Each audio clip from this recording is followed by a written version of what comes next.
oleh Allah, amanah itu namanya amanah taklif. Taklif itu artinya sesuatu yang dibebankan kepada seorang hamba kalau dia sudah punya nyawa. Jadi setiap manusia itu punya amanah taklif. Sebenarnya dua, Pak Bu.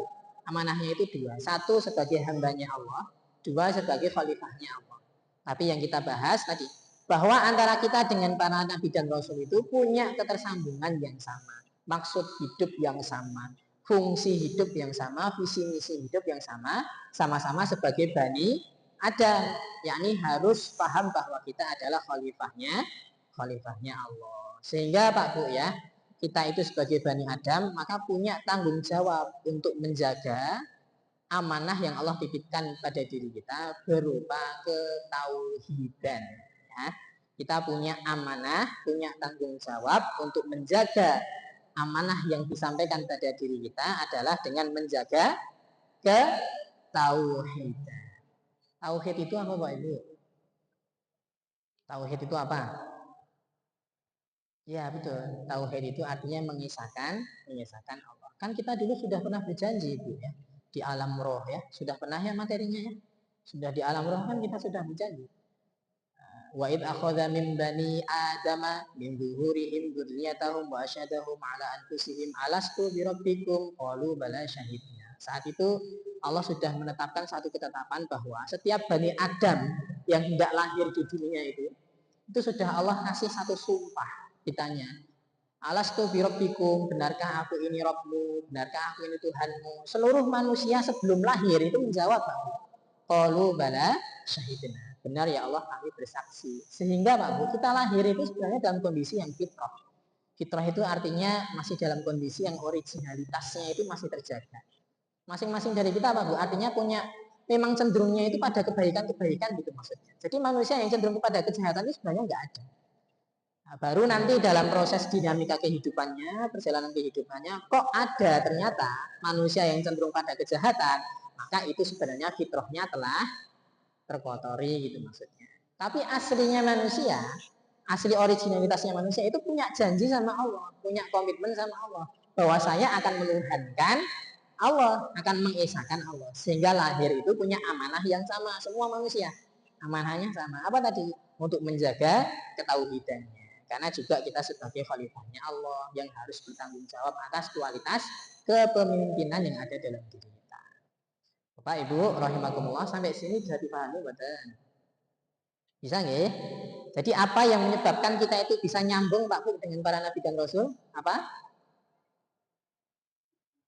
Ya, visi misi hidup yang sama sebagai Bani Adam. Apa tadi Pak Bu visi misi hidupnya? Kita diciptakan oleh Allah sebagai hamba dan khalifahnya.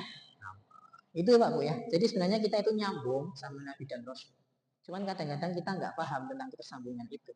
Jadi seakan-akan kita itu sama Nabi itu satu spesies yang berbeda gitu.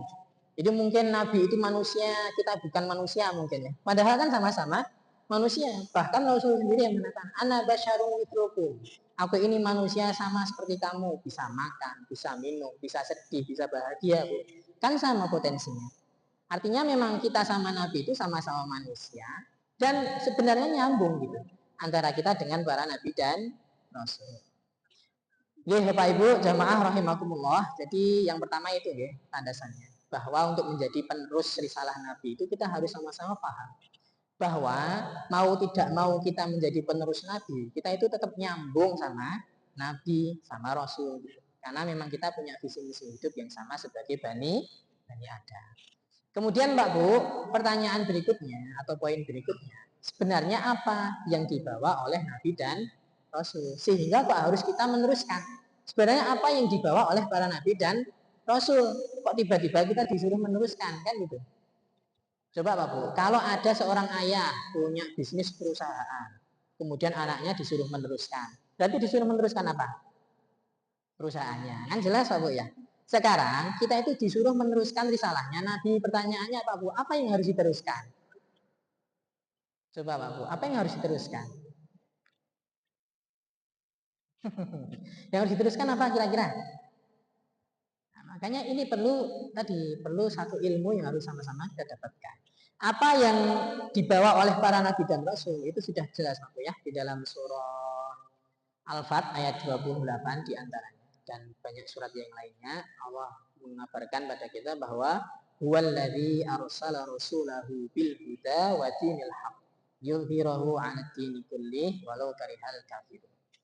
Bahwa Allah itu dia Allah telah mengutus para rasulnya, para nabinya dengan petunjuk dan agama yang benar untuk dinampakkan, untuk dimenangkan di atas agama-agama yang lain, itu maksudnya.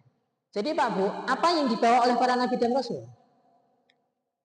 Nah, kalau bahasa Arabnya bil huda wa dinil haq, petunjuk dan din yang hak, atau tata cara berkehidupan yang benar. Atau gampangnya Allah menitipkan para nabi dan rasul itu petunjuk dan Islam, gitu Pak.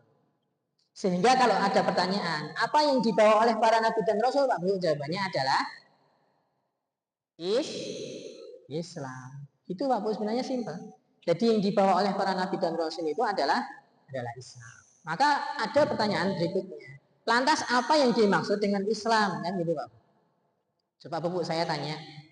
Coba dilihat di KTP-nya ya. Di situ ada keterangan nama ini, alamat ini, usia ini, agamanya apa Pak Bu di situ?